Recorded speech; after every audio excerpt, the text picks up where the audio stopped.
Sebelumnya, Assalamualaikum warahmatullahi wabarakatuh. Perkenalkan, saya Ananda Arum Novitasari dengan 3 digit NIM terakhir yaitu 042. Di sini saya akan menjelaskan atau mempresentasikan mengenai tugas 7 yaitu VFD dan motor AC induksi pada praktikum sistem pengendali elektrik kali ini. Mungkin langsung saja, yaitu yang pertama ada VFD atau Variable Frequency Driver yang merupakan perangkat penting dalam lanskap otomasi, yang mana perangkat ini berfungsi sebagai pengontrol yang menggerakkan motor listrik dengan memvariasikan frekuensi dan tegangan. Kemudian pada dasarnya VFD ini juga menyesuaikan kecepatan motor listrik AC dengan mengubah frekuensi pasokan listrik, di mana penyesuaian dinamis ini dapat memungkinkan kontrol motor yang presisi, akselerasi dan deselerasi yang lancar, yang dapat meningkatkan kinerja dan umur motor secara signifikan.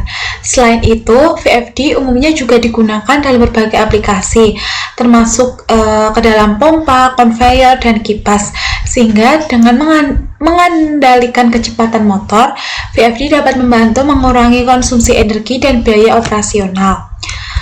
Kemudian ada prinsip kerjanya, yaitu VFD beroperasi dengan mengubah daya AC yang termasuk menjadi daya DC yang masuk menjadi daya DC, lalu kembali menjadi output AC yang terkontrol menggunakan inverter. Kemudian proses konversi ini akan melibatkan beberapa komponen utama, termasuk penyearah, kapasitor, dan insulated gate bipolar transistor. Selain itu, prinsip kerja VFD ini juga memiliki 3 tahapan, yaitu penyiarahan, penyaringan, dan inverter. Kemudian ada motor AC induksi.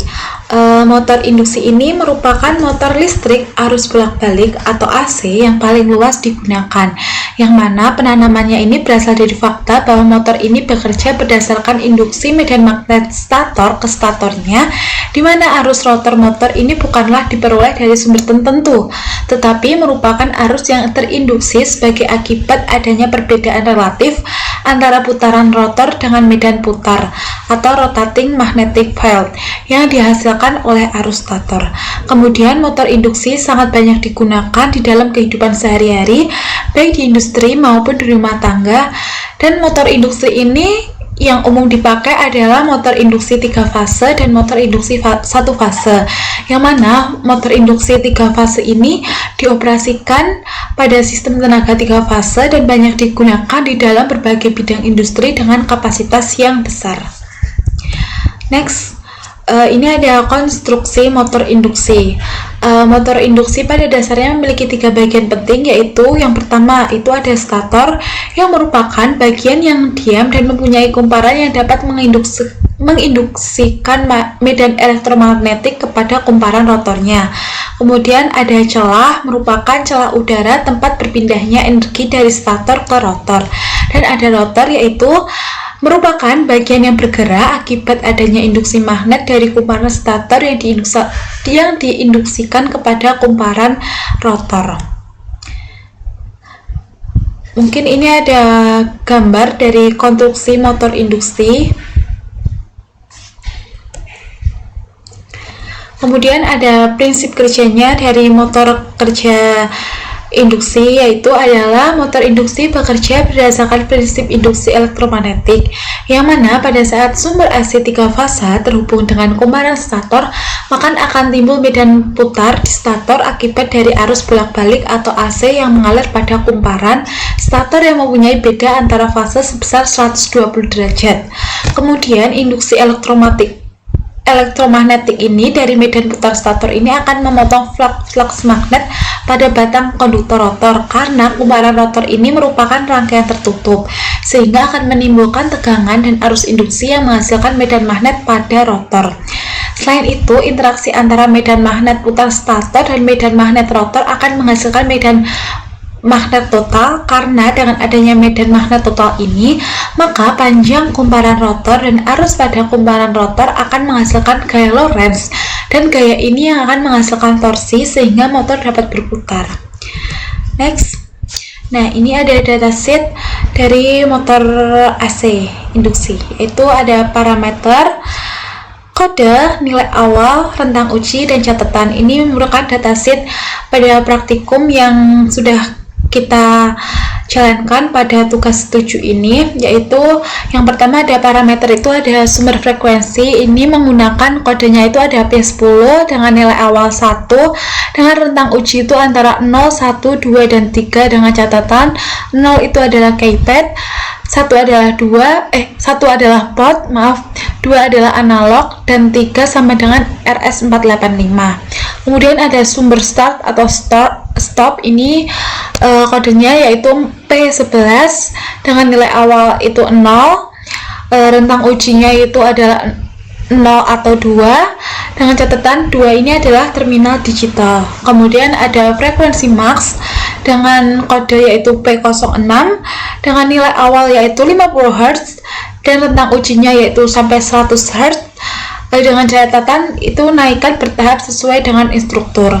Kemudian ada batas frekuensi minimum dengan kode P07, nilai awalnya yaitu 0 dan rentang ujinya itu antara 0 sampai 10 Hz.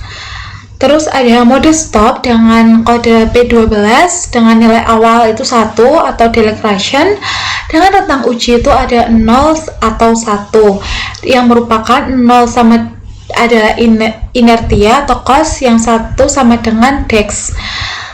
Kemudian ada ramp acceleration, itu dengan kode P34 dan dengan nilai awal yaitu 20 Hz per second, dengan rentang uji 10 sampai 50 Hz per second. Ini gunakan untuk uji transient. Kemudian ada ramp deceleration, itu dengan kode P42 dengan nilai awal yaitu 20 Hz sama dengan kayak ramp acceleration, dengan rentang uji yaitu 10 sampai 50 Hz per second, dan ini gunakan untuk uji jarak henti. Kemudian yang terakhir ada jog frekuensi, ini kodenya adalah P86 dengan nilai awal yaitu 5 Hz dengan rentang uji yaitu 1 sampai 10 Hz, dengan catatan mode in-sync atau jogs. Nah, ini data pengamatan yang telah kami kelompok 4 dapatkan pada praktikum tugas 7, yaitu mengenai VFD dan motor induksi. Yaitu yang pertama ada frekuensi, RPM, dan arus fase. Yaitu ini adalah data pengamatan pada karakteristik frekuensi, RPM, dan arus. Nah, ini mungkin bisa dilihat frekuensinya, yaitu ada 10, 20, sampai dengan rentang 100, dengan RPM-nya itu bermacam-macam, yaitu dengan frekuensi 10 itu RPM-nya 1509, dengan arus fasenya itu 1, kemudian frekuensi 20 itu RPM-nya 1817 dengan arus fasenya 3, dan seterusnya ada 30, frekuensi 30 itu RPM-nya 2053 dengan arus fasenya itu 3, dan lain-lain. Ini sampai rentang ke 100 dengan RPM 5050 dan arus fasenya itu 5. Mungkin selanjutnya di sini ada data pengamatan dari uji REMS, yaitu akselerasi dan dekselerasi. Ini yang pertama itu ada kode P34, P42, ada frekuensi, ada waktu akselerasi dalam second, waktu deklarasi dalam second, dan arus fase tertinggi. Nah, itu yang pertama, yaitu ada P34, kita mengambil angka 5, dan dengan kode P42 kita mengambil angka 5, dan dengan frekuensi 75 itu kita mendapatkan waktu akselerasi per second yaitu 1,526 second, dan waktu deklarasinya itu 1,509 dengan arus fase tertinggi yaitu 4. Kemudian ketika kita mengambil kode P34 ini 10 dan P42 ini 10 dan dengan frekuensi 75, maka kita mendapatkan waktu akselerasi dan waktu deklarasi ini adalah 779 dan 745 second dengan arus pasar tinggi yaitu 4. Kemudian ketika mengambil angka 15 dan frekuensinya tetap 75, kita mendapatkan waktu akselerasi dan waktu deklarasi itu 518 dan 524 dengan arus pasar tinggi yaitu 4, dan seterusnya sampai kita mengambil di angka 25 dan frekuensinya tetap 75, kita mendapatkan waktu akselerasi 289 dan waktu deklarasinya yaitu 320 dengan arus pasar tertinggi tetap dengan angka nilai 4. Mungkin itu saja yang dapat saya sampaikan.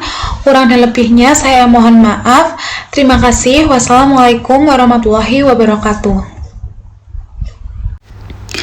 Dan ini video ketika mengoperasikan VFD dengan menginisialisasi parameter dari panel berdasarkan datasheet yang telah saya jelaskan sebelumnya, yaitu dengan cara mengatur P10, P11, P06, P07, P12, P34, dan P42 sesuai dengan tabel parameter, dan kemudian yaitu dapat menekan tombol run atau start dan naikkan set point frekuensi tersebut secara bertahap.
Kemudian ini video ketika mengambil data pengamatan pada karakteristik frekuensi, RPM, dan arus.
Selanjutnya, video yang terakhir ini yaitu ketika mengambil data pengamatan pada uji rem dengan akselerasi dan dekselerasi.